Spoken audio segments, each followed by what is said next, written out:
আপনাদের প্রত্যেককে সুস্বাগতম। আরও একবার আমাদের ইন্দোনেশিয়া সফর আপনাদের সাথে ভাগ করে নিতে চাইছি। আমি আগেই বলেছি আমরা স্যান্ডান্সার রিসোর্ট অ্যান্ড স্পাতে ছিলাম। এটার মালিক সিঙ্গাপুরের এবং হোটেলটা অনেকটা স্যান্টোরিনি এবং ইন্দোনেশিয়ান ফিউশন স্টাইলে তৈরি। তো আগের দিন আমরা প্রচণ্ড ক্লান্ত ছিলাম, যেহেতু আমরা হোটেলটা ঘুরে দেখতে পারিনি। আসুন আমাদের একটা কুইক ট্যুর দিয়ে দিই আপনাদের হোটেলের। এই হোটেলের ভেতরই ইন্টারেস্টিংলি প্রচুর ভাস্কর্য এবং স্থাপত্য রয়েছে, যেগুলো ফিউশন স্টাইলের। কিছু আছে ইন্দোনেশিয়ার একদম হাতে তৈরি। তার আগে বলে দিই, ব্রেকফাস্টে আমাদের দুটো ডিশ নজর কেড়েছিল। এটা অনেকটা সবুজ পাটিসাপটা আপনারা বলতে পারেন, যেটা নারকোলের মালাইয়ের ভেতরে এবং খুবই মিষ্টি নারকোলের মালাই তাতে রয়েছে। আর একটা, এটা অতটা ভালো লাগেনি খেতে, এটা কুচো চিংড়ির থেকে একটু বড় চিংড়ি, আবার বাগদার মতো বড়ও নয়, গলদার মতো তো নয়ই। সেটা ওই নারকোল এবং একটা স্থানীয় মশলা, অনেকটা গোয়ার কোকুমের মতো, তাতে মিক্স করে। তো আমরা ব্রেকফাস্ট করার পর বেরোলাম আমাদের হোটেলটাকেই আগে দেখতে, কারণ উঠোন সমুদ্র পেরোলেই অর্ধেক সমুদ্র পার। সৈয়দ মুস্তাফা আলী বলেছেন, ইয়ামুস সফর নেসামুস সফর। তো যেটা আমাদের প্রথমেই নজর কাড়ল, যে এই হোটেলের ভেতরেই একটা হ্যান্ডিক্রাফটের মিউজিয়াম রয়েছে। তার একটা খুব কুইক ট্যুর আমি দেখিয়ে দিচ্ছি। এগুলো সবই ইন্দোনেশিয়ান, কোনোটা লম্বকের, কোনোটা বালির, কোনোটা জাভার, বিভিন্ন ধরনের মুখোশ স্থাপত্য আছে। তারপর বেরিয়ে পড়লাম চড়াই বেতি বলে, চলো চলো চলো, প্রভাতের আলোর মতো চলো, পাখির গানের মতো চলো। যেখানে ল্যাগুন এবং সমুদ্র মিট করছে সেখান থেকে এই যাত্রা। তো রাস্তার দুধার আমি যতটা পারি, প্রচণ্ড গরম ছিল, আমরা প্রফেশনাল ভ্লগারও নই, যত অ্যাডভেঞ্চারিজম পারবো, তাই কাঁচ নামিয়ে এসির ভেতর থেকে যতটা তোলা সম্ভব হয়েছে আপনাদের সাথে শেয়ার করছি। প্রথম যে জিনিসটা আমার মাথায় এলো সেটা হচ্ছে যে এ তো আমাদের ভারতবর্ষের মতোই, শুধু তফাৎ হচ্ছে রঙের। আকাশের রং, নারকেল গাছের রং, কলা গাছের রং সবই একটু অন্যরকম, অর্থাৎ ক্রোম্যাটিক ডিফারেন্সিয়েশন। দ্বিতীয় যে জিনিসটা মাথায় এলো সেখানে হচ্ছে এখানে জনঘনত্ব নিশ্চয়ই কম, লম্বক দ্বীপে অন্তত।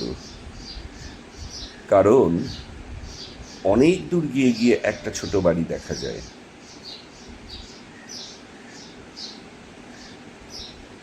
দূরে পাহাড়, ওটা লম্বকের ক্লিফ।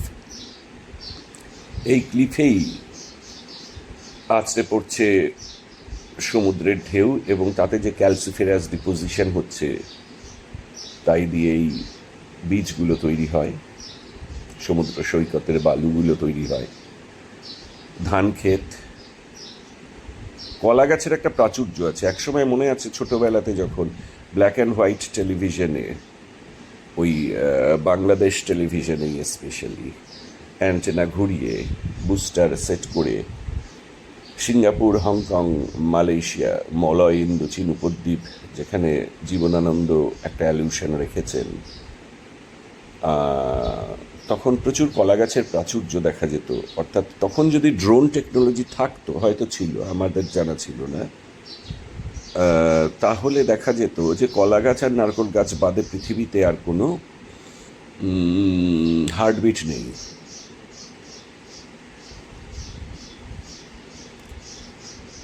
ছোট ছোট গ্রাম পেরোচ্ছি আমরা, গাড়ি অত্যন্ত দ্রুত বেগে চলছে। আমি অত্যন্ত বাজে ফটোগ্রাফার এবং কমেন্টেটর, আমার দক্ষতা শ্রেণীকক্ষে পঠন পাঠন নেই।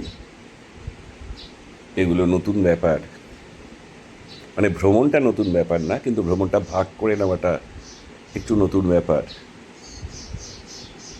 তাই বিরক্তি লাগলে আপনারা স্কিপ করে এগিয়ে যাবেন, কারণ পরে ভালো ভালো জিনিস আছে। কিছু কিছু জায়গাতে পাস্টিয়র বা চারণভূমির মতো একটা ফরমেশনও আছে।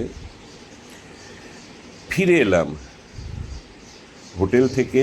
হোটেলের মালিক আমার সাথে ভাব হয়ে গিয়েছে, আমাদেরকে ডাব এবং নানা ধরনের কনফেকশনারিজ বা সুইট ডিশেস খেতে দিলেন। এই হচ্ছে সানড্যান্সার রিসোর্ট অ্যান্ড স্পায়ের মেইন পুল। আমি আগের দিনও বলেছি আমাদের আগের পর্ব একে যে একটা স্যান্টোরিনি থিম কোথাও যেন ইন্দোনেশিয়ান থিমের সাথে ফিউজ হয়ে গিয়েছে। এই নারকেল গাছগুলো ইন্দোনেশিয়ার, কিন্তু এই স্ট্রাকচারটা ডেফিনেটলি গ্রিক। তারপরে ঘরে গেলাম, ঘর থেকে বিভিন্ন সময়ে দুদিন ধরে যে বিক্ষিপ্ত বিভিন্ন অভিজ্ঞতা লাভ করেছি ঘরে ও বাইরে, সেগুলো এখন ভাগ করে নেওয়া যাক। আমার খুব ভালো লেগেছে এই দ্বীপটা, যদিও আমার দেখা পৃথিবীর সেরা 10টা দ্বীপের মধ্যে এই দ্বীপটা পড়বে না, তথাপি একটা প্রভিন্সের ক্যাপিটাল টাউন হিসাবে দ্বীপটা অত্যন্তই ভালো আছে। ঠিক অনেকটা যেমন ভালো আছে আগন্ডা বিচ গোয়াতে। ক্যালাঙ্গুট এবং বাগা তো বকে গিয়েছে, গেলে মনে হয় দীঘাতে এসছি।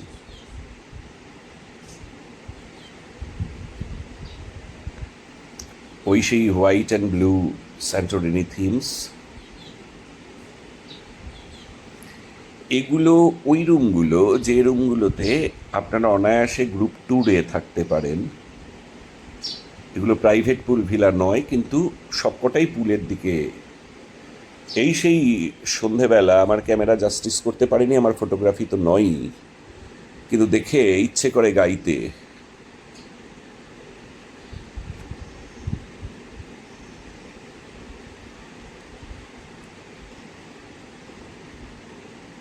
পরবর্তী দিনের সকালবেলার কিছু দৃশ্য।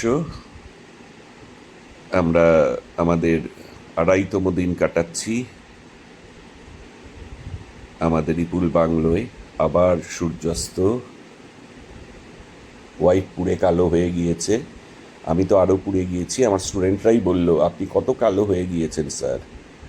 পরের দিন সবুজের জায়গায় গোলাপি পাটিসাপটা ব্রেকফাস্টে। আর এগুলো তো আছেই, সানি সাইড আপ এবং এগুলো সব ফ্রি ব্রেকফাস্ট। আর আবার এসে গিয়েছে সেই অসম্ভব জিনিসগুলো যেগুলো খাওয়া কঠিন, কিন্তু মনের মধ্যে যদি একটা অনির্বচনীয় আনন্দ থাকে আর দৃশ্যপট যদি এরম হয়, খেয়ে নেব।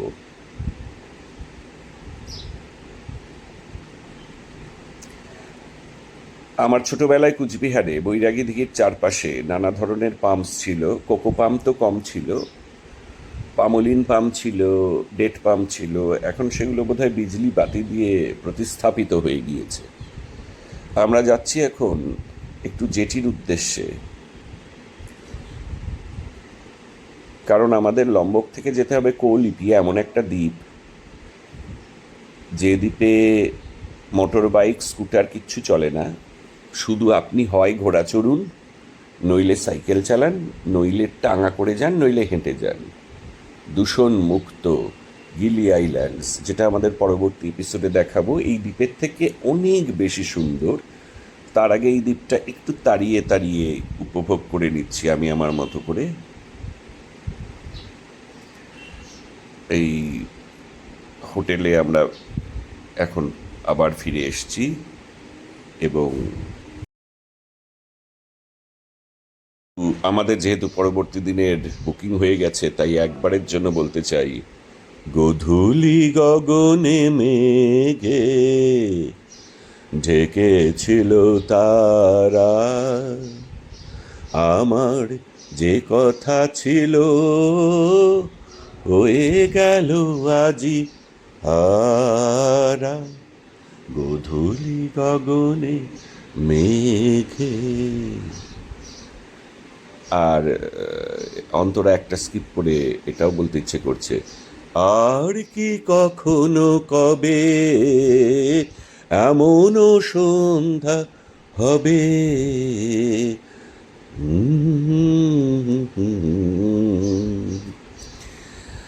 আহ, এই সবসময় সুটকেসে সুইমওয়্যার এবং সানট্যান লোশন গুছিয়ে রাখা ব্যাকপ্যাক প্রফেসরদের সাথে থাকবেন। সারা জীবনের প্রতিটি সঞ্চয়, প্রতিটি আহরণ আমরা বেড়ানোতে ব্যয় করি। আর আমরা চাই যে আপনারাও পরিভ্রমণ, পরিব্রাজন ইত্যাদিতে একই রকম আনন্দ পান। যেখানে আপনি যেতে পারবেন, আমি পারবো না, যেমন ধরা যাক বক্সা ফোর্ট, সেখানে আমি আপনাকে দেখে অনুভব করব। যেখানে আমি যেতে পারছি, আপনি কোনো কারণে যেতে পারছেন না, অর্থনৈতিক হতে পারে, সমাজনীতিক হতে পারে, বা এথিক্যাল হতে পারে, ফুড হ্যাবিটস হতে পারে, সেখানে আপনি আমার থেকে দেখবেন। এভাবেই খাওসান রোডে ব্যাংকক শহরের, অথবা নাইহান বিচের ওপর দি ওল্ড ট্যাভার্নে,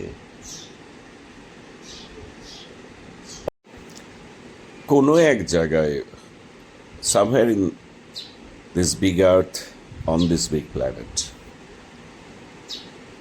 আমাদের ভ্রমণ ইহার থেকে হতেন যদি আরো বেদুইনের যে একটা বেসিক ইনস্টিংক্ট আছে আমাদের, সেটা যেন একের সাথে অপরের মিলে যায়।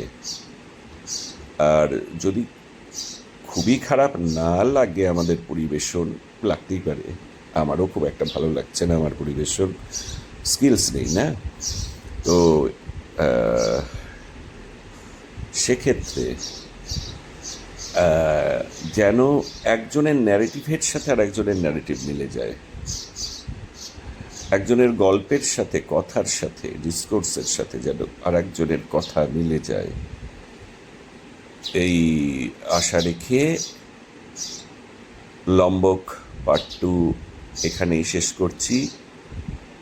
আর আমি যেহেতু শিখছি, আমার ধারণা আমার পরবর্তী ভিডিওতে আমি আরও ভালো করে দেখাতে পারবো। মানে কিভাবে দেখাতে হয় আমি তো ওইভাবে জানি না, তো তখন আমরা গিলি আইল্যান্ড দেখাবো। আমি আবার বলছি, যে দ্বীপে স্কুটার নেই, মোটর বাইক নেই, কোনো গাড়ি নেই, শুধু হাঁটো অথবা ঘোড়া।